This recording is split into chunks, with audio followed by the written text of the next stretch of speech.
This is the Wealthy Wednesday radio show with your host, Luci McMonagle, a money manifestor, coach, and public speaker who's on a mission to helping you create more wealth in your life and business. This show will inspire and empower you with various topics and has expert guests. Let's welcome your host, Luci McMonagle. Welcome to the Wealthy Wednesday radio show. This is your host, Luci McMonagle. I'm so excited you're listening today. And we have a most incredible guest. I'm so very excited about our guest today. And before we talk a little bit about her, let me tell you a little bit about the Wealthy Wednesday radio show, which is for empowering you as a professional or entrepreneur woman. And we also have a Facebook page that you can like at facebook.com/Wealthy Wednesday Radio. So today our guest is Joelle, and she's from joellspractice.com. She helps people go through the transformation necessary to avoid or recover from a burnout. People working with Joelle regain control over their life. They feel self-confident and they can handle whatever life throws to them. She is a burnout expert and an EFT practitioner as well as a coach. I'm so excited. And if you know anything about EFT, you know that she is absolutely phenomenal. So let's give a warm welcome for Joelle. Welcome to the show, Joelle. Hello, Lucy. Thank you for having me. Absolutely. I'm so excited. You have been a successful career. You've had a successful career as a top executive in one of the big pharma corporations, and you also suffered from a total burnout. You've had some ups and downs after that, and you've been able to transmute all of that. Could you tell us just a little bit about your story and your training in your techniques called EFT? Sure. Well, EFT is the easiest one, I suppose. It's called emotional freedom. It's short for emotional freedom technique. People nickname him tapping. It's a mix between modern psychology and Chinese meridian medicine. So the Chinese figured out a long time ago that we had some sort of highway that they called meridian, and if an energy flows through those highways in our body, and if the energy is blocked, if there is a blockage in those highways, then disease would ensue. And a doctor named Callahan actually was a psychologist and was working with a person who had phobia. And for those who have experience with psychology and with phobia, it's a very complicated ailment to cure. And he'd been working with that lady for about 18 months then, and he had made very little progress with that person. And then he, in parallel of his training, was learning acupuncture, so the Chinese acupuncture. And he had learned previously that before meeting that lady, that if the meridian for the stomach was tapping just under the eye, and out of, I suppose, lack of progress, well, where do you feel the fear when you experience this fear of water? I said, well, it's always in my stomach. I really feel like a knot in my stomach. And he said, well, you know what? I've learned that if you tap under your eyes, it actually has an influence on your stomach. Why don't you try while you're focusing on that fear? And within 5 minutes, the story goes that the lady was running toward the pool, putting her feet in the water, and EFT, as we know it, was born.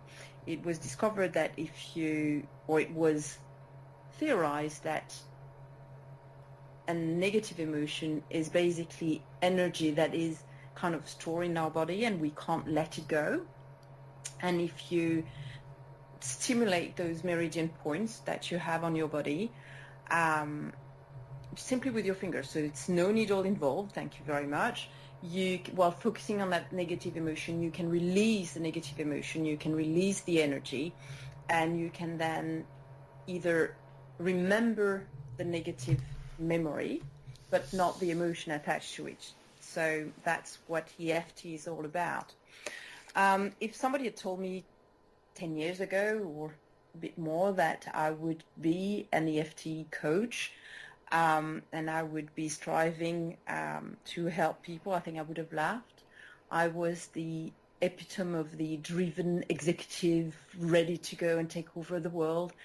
I worked in an industry that I believed in at the time, so the pharmaceutical industry. That was really something I believed in. I believed in what I was doing, and I was driven, and I chose my career move to make sure that I would progress.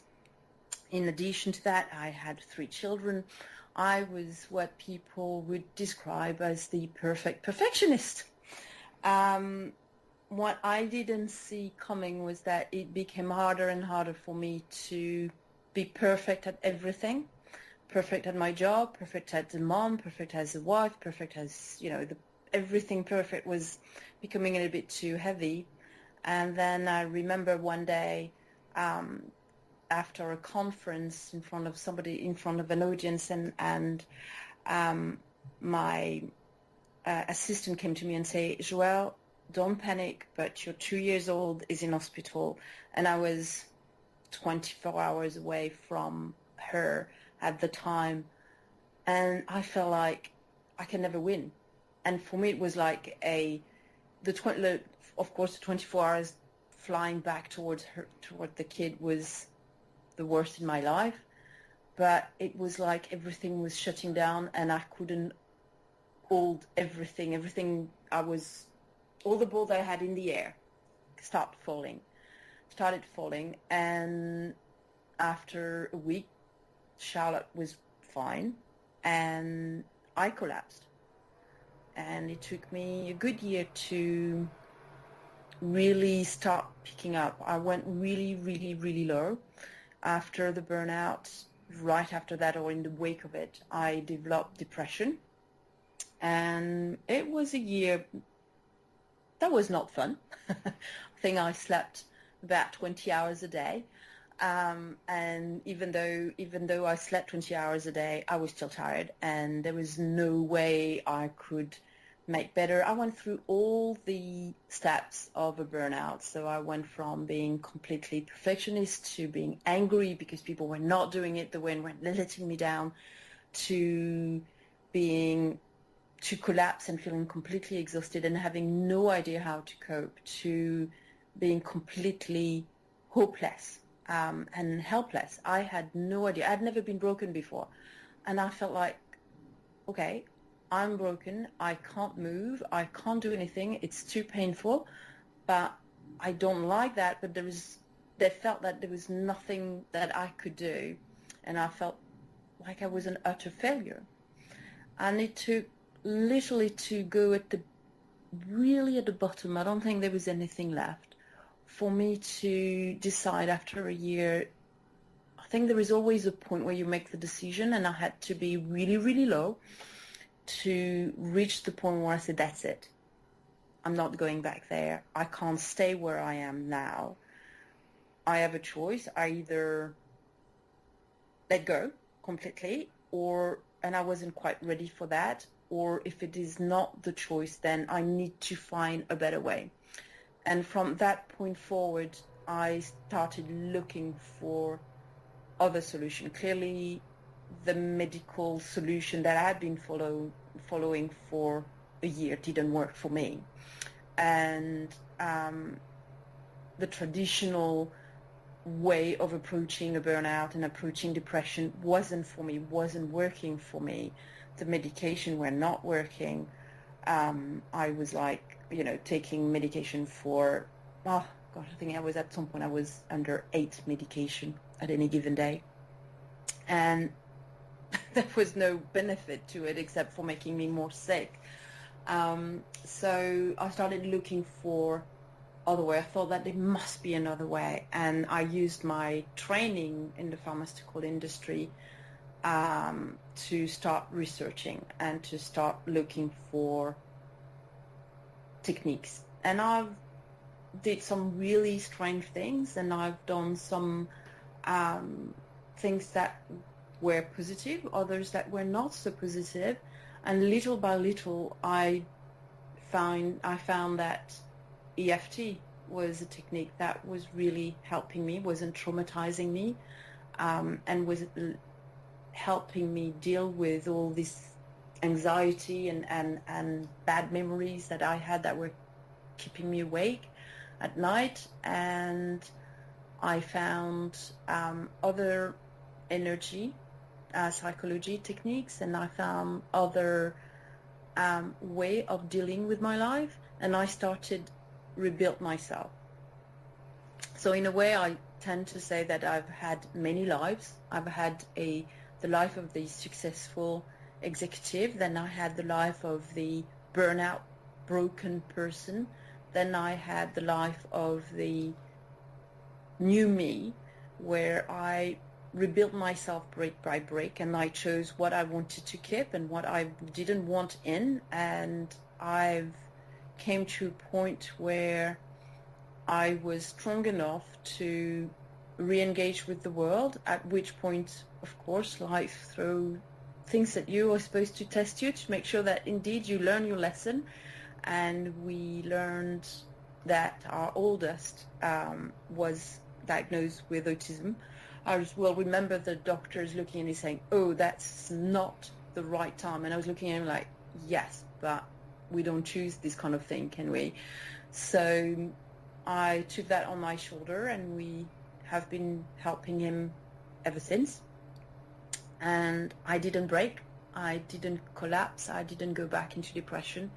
At which point I thought, okay, I'm stronger than I thought I would ever be, or that doctors told me that I could ever be. And when it was time for me to go back to work, I had the choice to go back to the pharmaceutical industry or to, and it didn't feel right, to be fair,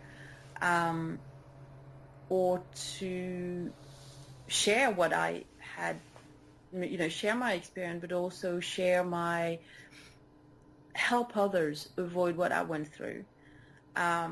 And realize that when I started going down, there was nobody to help me out except for the medical world. And God, I owe them a lot, but they clearly were not offering other ways. And I'm a strong believer that while the traditional, or the medicine as we know it, has a strong arm and should remain and should develop, there are other things that people can do to help themselves. And with that in mind, I thought, okay, I need to have training. I can't just say, oh, well, do EFT, or, I will help you out. So I felt that I needed, my perfectionism kicked in at that point. So I trained as an EFT practitioner, and I also trained as a coach. And it's been 2 years now, almost 2 years, that I've been working as a EFT coach. I combined both. I really didn't like, and it's only my personal experience, I didn't like the psychological approach to a burnout or to a depression. And I felt that if somebody had told me, okay, what is your goal, and looking forward, as opposed to let's see what it went really wrong in your past and try to dig that up, that didn't work for me. So I was really determined to find a way to help people look forward and get themselves out of the bend, as opposed to trying to see what went wrong in their past. Wow, that is so incredible. So you've really been able to combine all of your experience from, really being a high-powered top executive in the pharma world, and for moving forward through the burnout and still being able to manage personal crises with your son with being diagnosed with autism, Mm-hmm. and learning how to combine being a life coach with a burnout coach. And I honestly don't believe there's anybody out there that I've ever met that combines these two particular areas that really, really help people. And, you know, that's absolutely critical. And it's so crucial that we have alternative methods in order for us to prevent the burnouts and to, you know, look at what is our future goals. Where are we at right now? Not what happened back there in the past that has, you know, brought us to this point, but what can we do with what we have now so we can move forward. That's incredible. And I think it's also a question of giving people hope.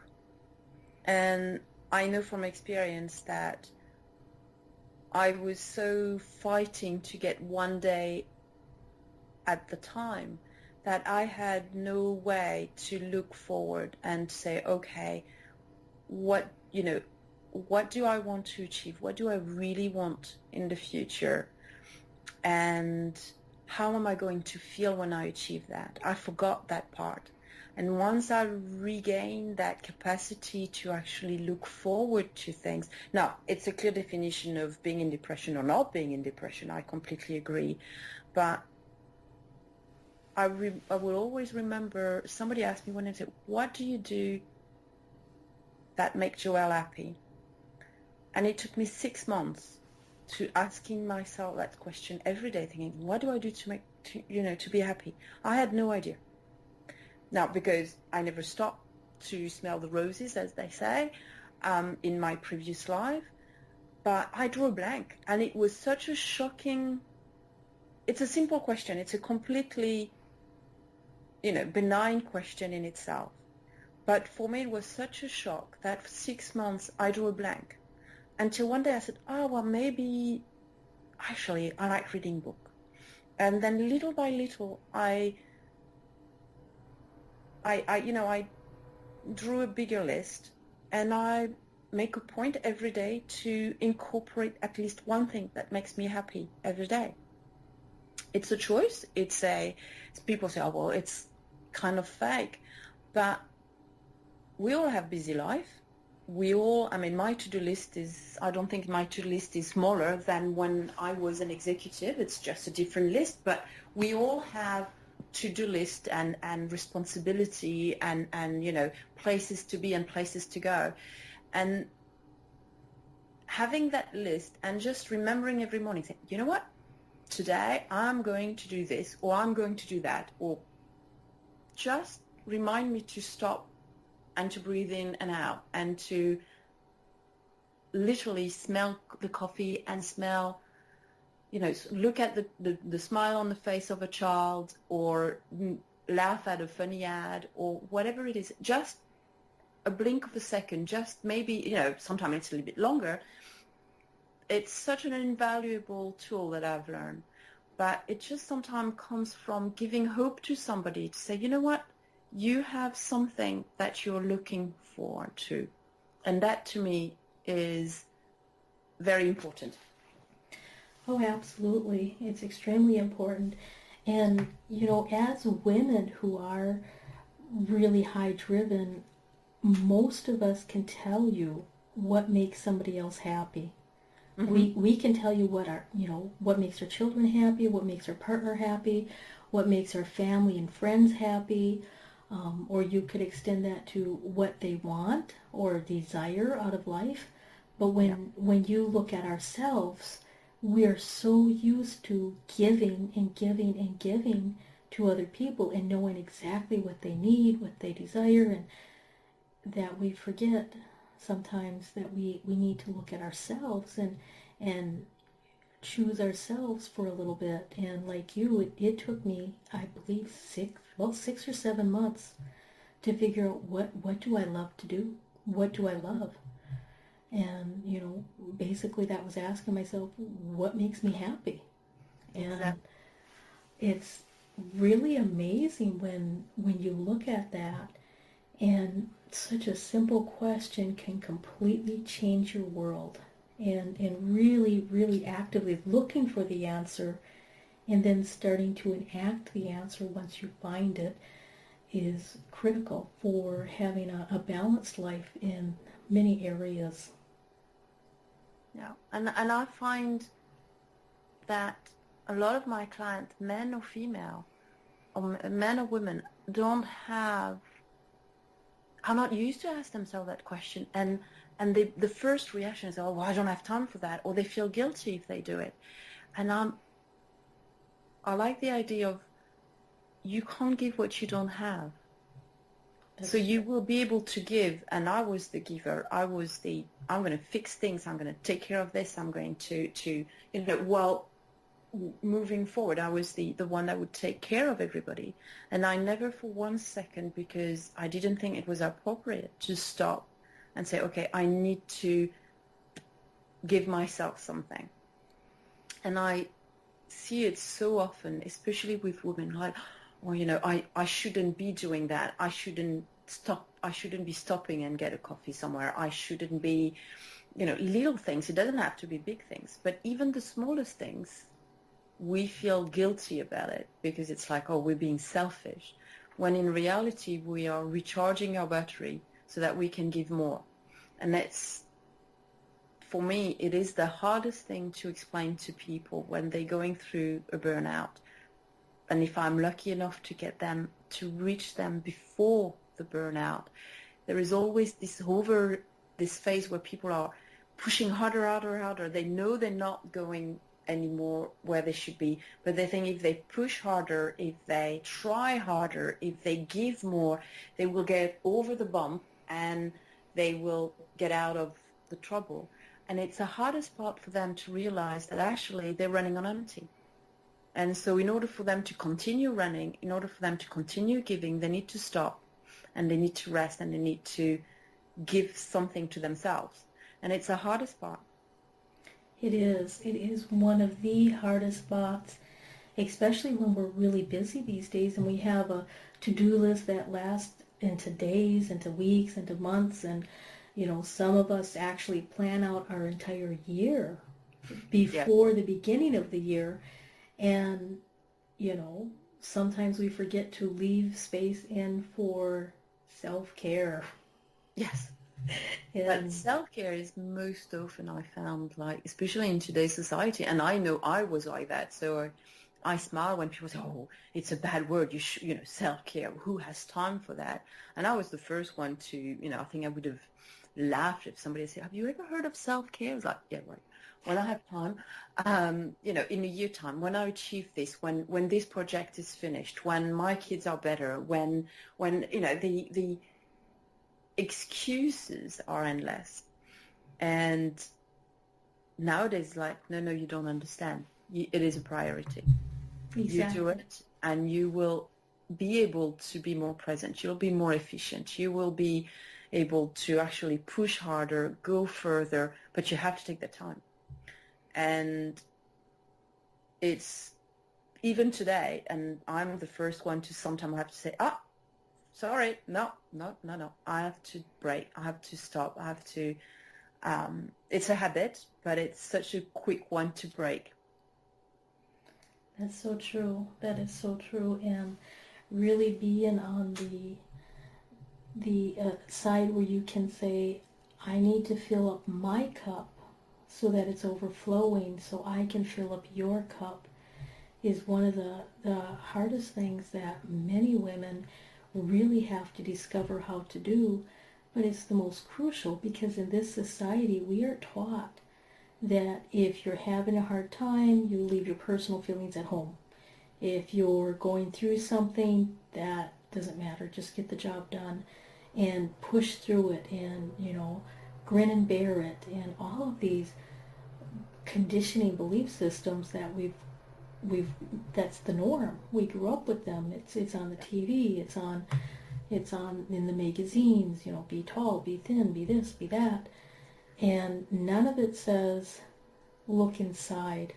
All of it says, if you buy this product, if you buy this thing, if you buy this whatever, then you'll feel better.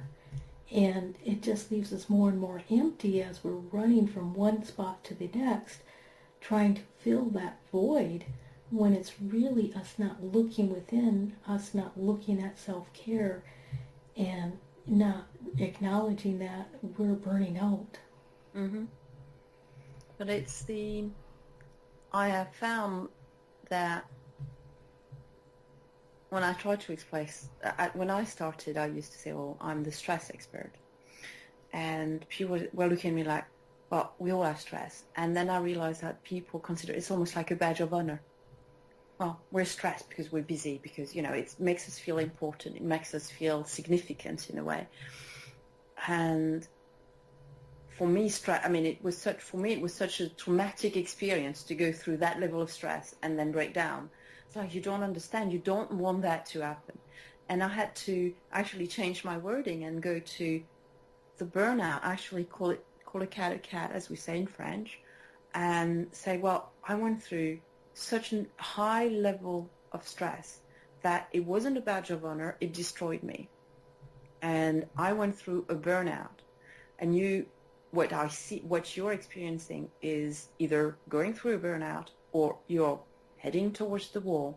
So stress, yes, everybody has stress. I'm still stressed at times, and we all have those amount of tension that comes, but it's a matter of managing those tensions so that we never get to the point of breaking down. And that's the hardest part. I know nowadays I have like an ingrained warning system, and my body just say, that's it. If I push too hard, if I push too far, my body just stop working.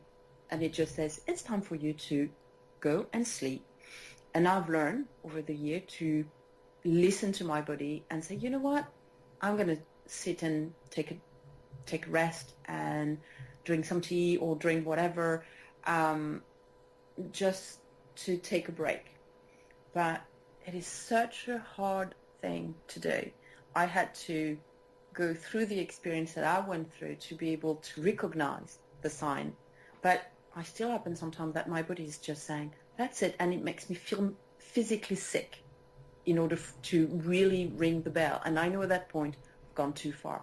And I'm always like, when I will ever learn. But it is the hardest part, I think, for everybody else to understand that if you don't protect yourself, you will get burned. That's so true. That's so true.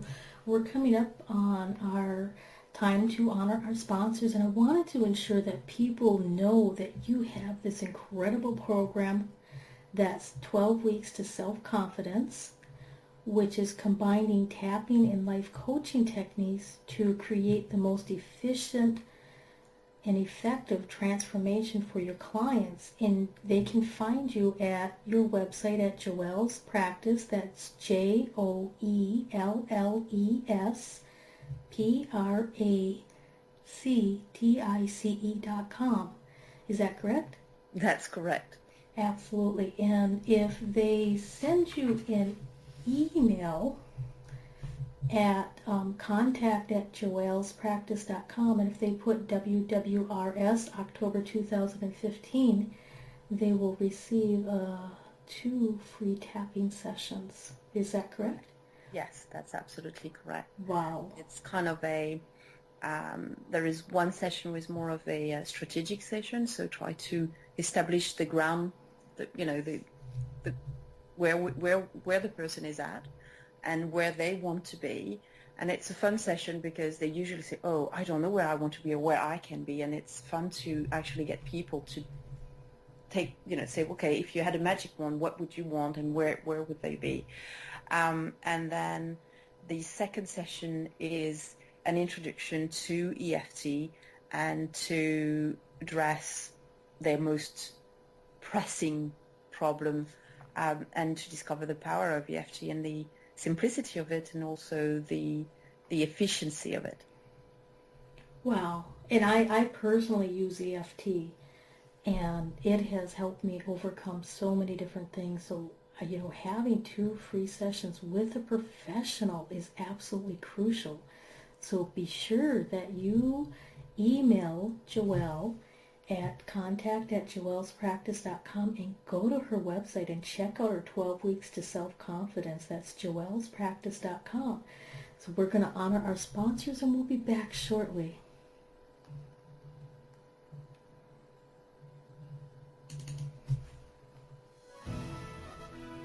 Be you to the fullest.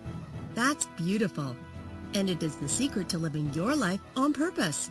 But so many people suffer, not knowing who they are and what they are here for, because of the ongoing influences shooting all over us.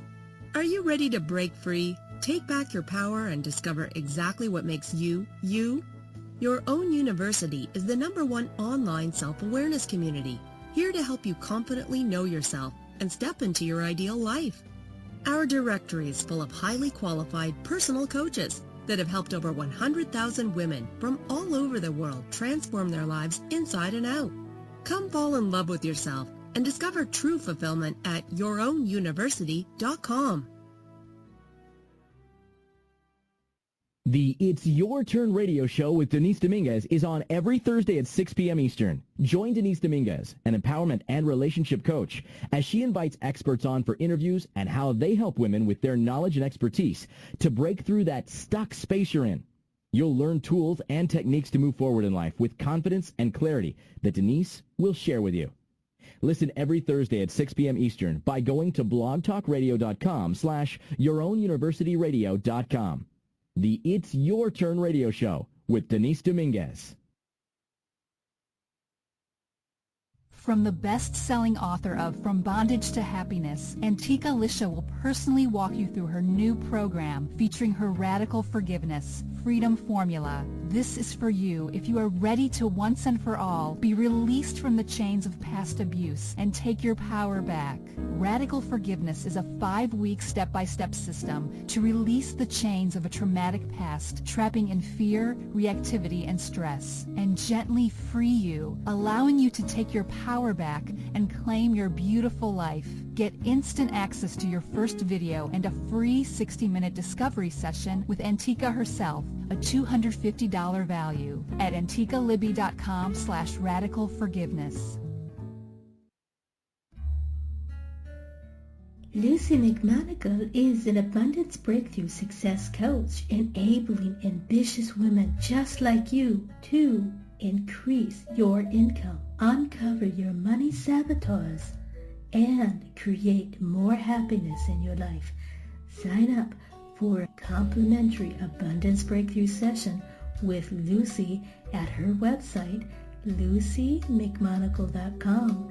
That's LuciMcMonagle.com. Remember to go to lucimcmonagle.com before this offer expires. The Wealthy Wednesday radio show is on every Wednesday at 5 p.m. Pacific Standard Time. Join Luci McMonigle, an abundance breakthrough success coach and public speaker, as she inspires and empowers you with expert guests. Listen every Wednesday or catch the archive shows by going to blogtalkradio.com/empowered professional women unite. That's the blogtalkradio.com/empowered professional women unite. Join Luci McMonigle every Wednesday on the Wealthy Wednesday radio show. Welcome back to the Wealthy Wednesday radio show. This is your host, Luci McMonigle. I'm so excited you are here today. We have Joelle from joellspractice.com, who is a burnout expert and an EFT practitioner. And she is phenomenal. She has been helping people prevent and go through burnout through her coaching practices. Welcome back to the show, Joelle. Thank you. Hello. Come back.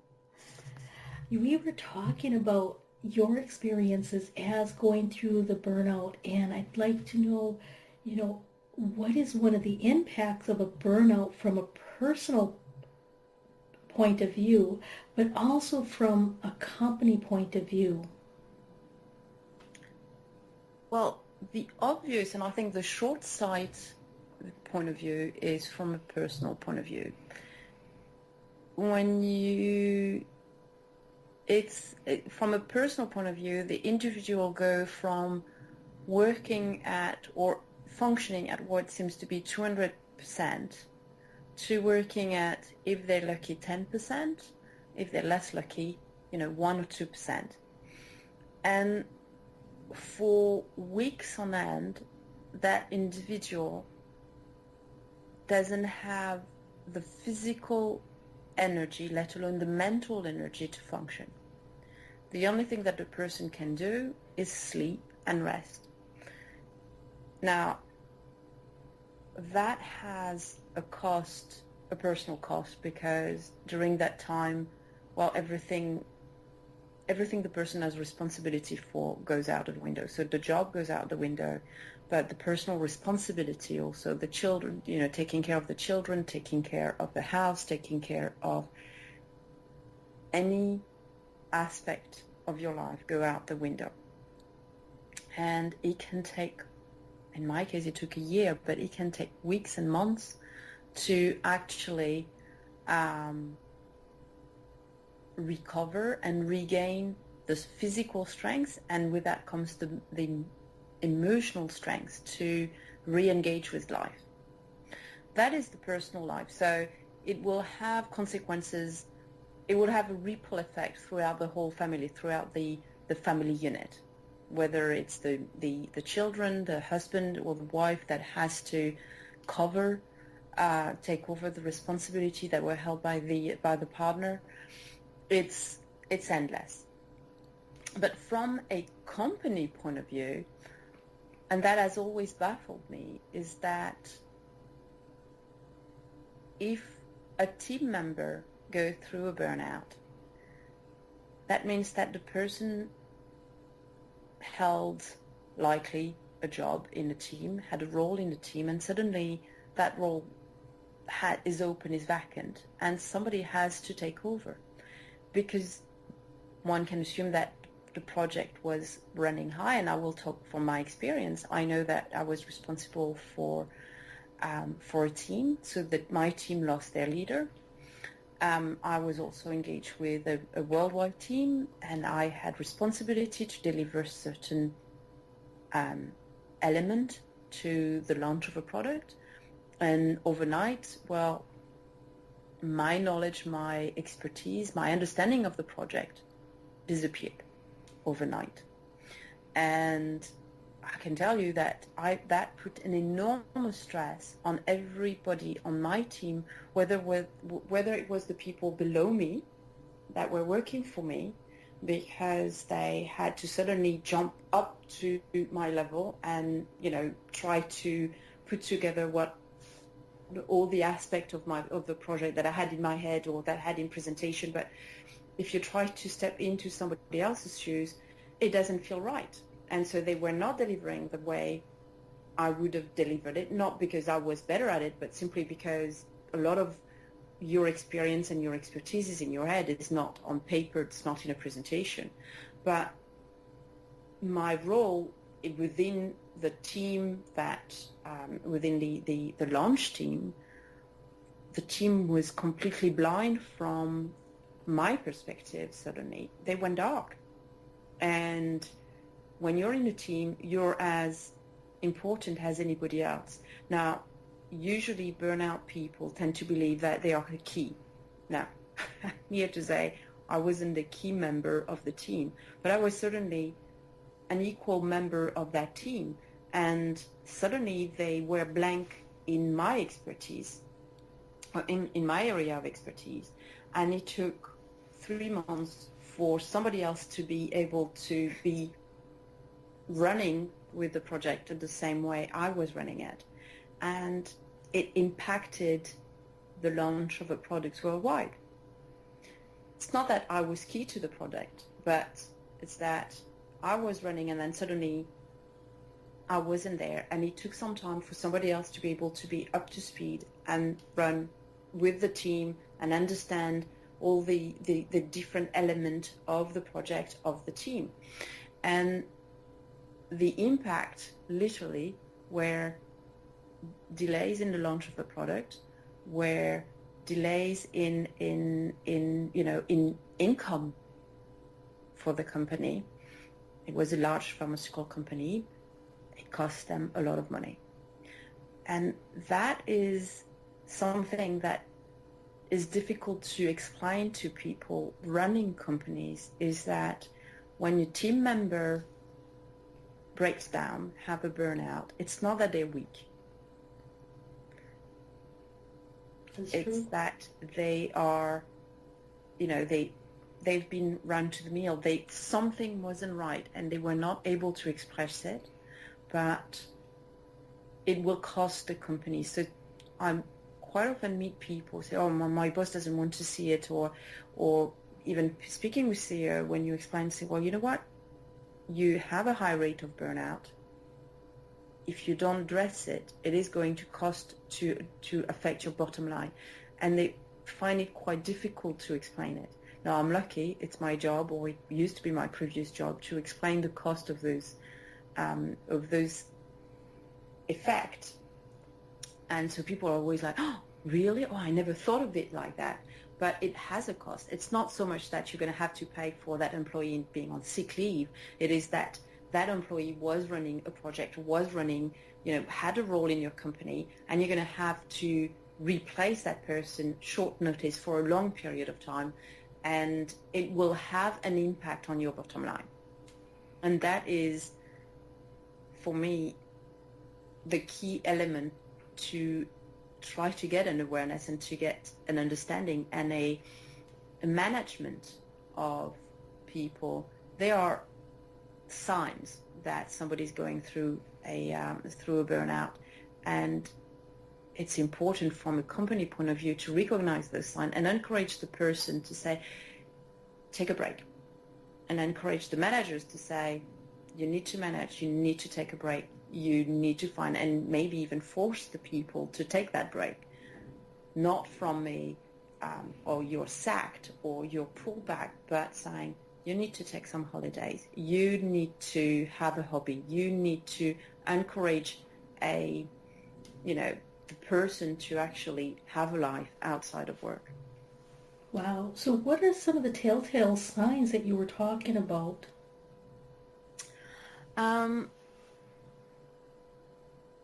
Usually it comes, in my experience, it comes from people that tend to be perfectionists. So they are very driven and they want things to be just right, because then they can move to the next level. But they're driven by a passion, but then at some point they feel like it's not any more passion anymore. It's just things have to be just right. And then you hear people starting to say, my life will be better when all my ducks are in a row, when that project is finished and that project is there. And then you see people, it's like steps. So they start to say, well, I want this project there, this project just there. And then the next level is they start to say, they don't understand, I'm better served by myself, so I'm going to do this and then take on that project and then take that project.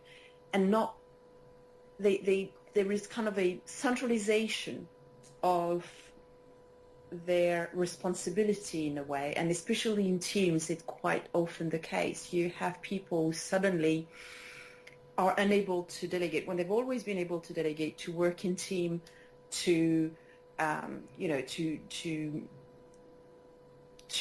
accommodate people doing things differently. Suddenly you see them kind of becoming much more rigid in their approach and saying, no, it has to be only this way, and if you don't do it, then they will redo it. So I've seen people going over a report that were presented to them and rewriting the report because it wasn't just right.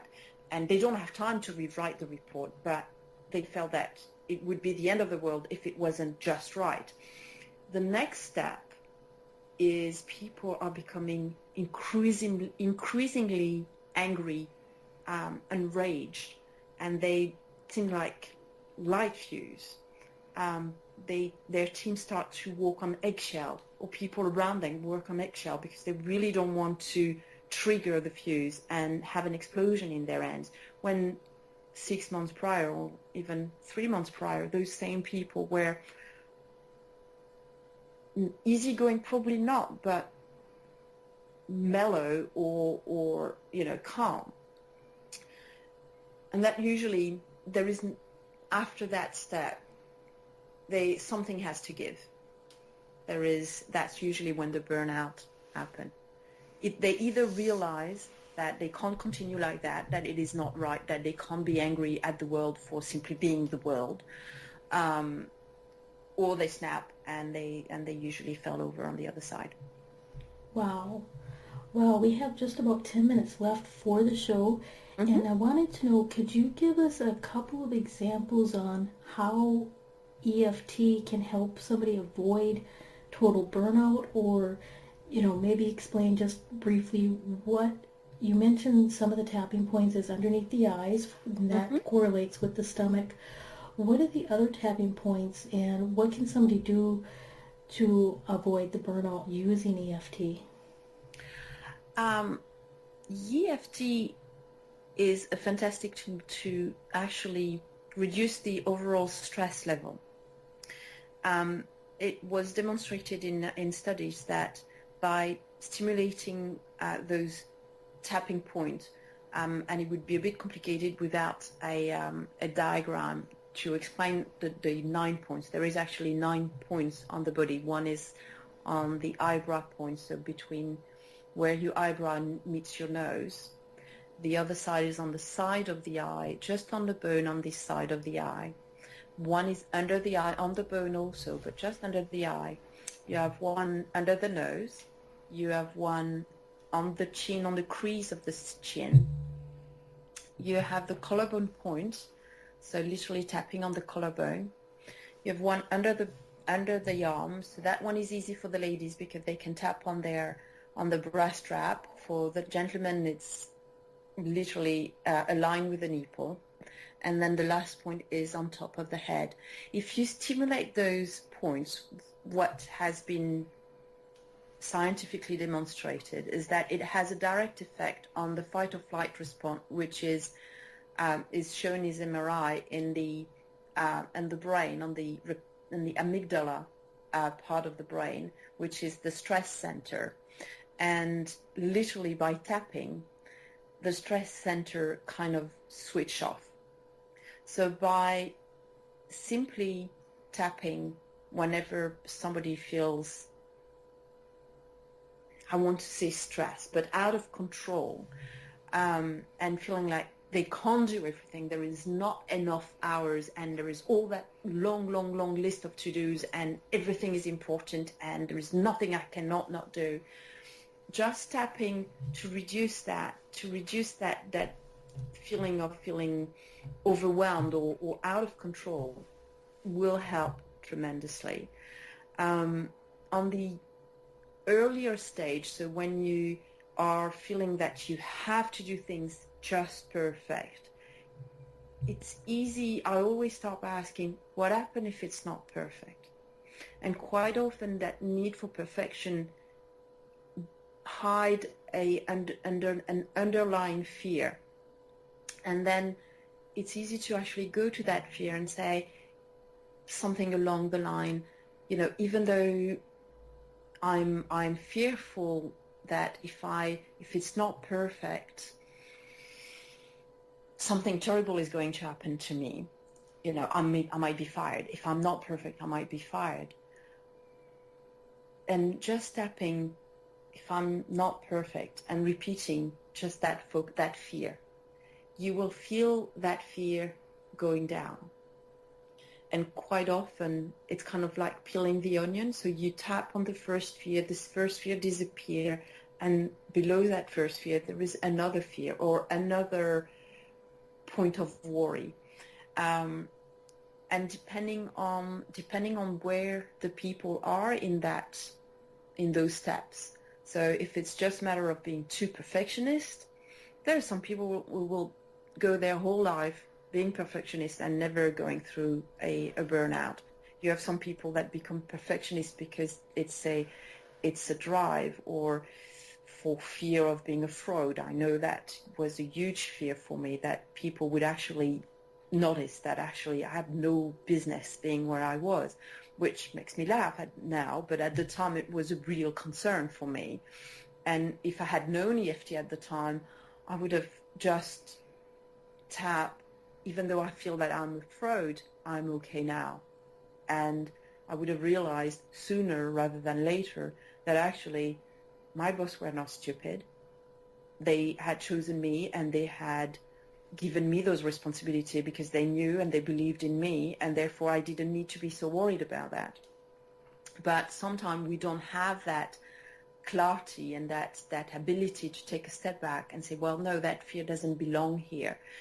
EFT will allow you to drop those fear and calm yourself down. The other way I use EFT is usually people going through a burnout have enormous amount of difficulty falling asleep. And by turning off the stress center in your body, you actually produce an enormous amount of relaxation. And it's a wonderful tool to use as a sleep aid, as opposed to taking a pill to sleep. You tap for 5 to 10 minutes, just either remembering the day and letting it go, saying, okay, this happened, but it's time for me to let go because I'm going to sleep. And you go through your memories throughout, of the day. It takes 5 to 10 minutes, and you agree to let them go. And I mean, haven't been using sleeping aids for a very, very long time now. And I know that people are always surprised at how a simple technique, it's kind of a meditation, but it's an active meditation, I suppose, really provide this level of relaxation that induce a fantastic sleep. Wow.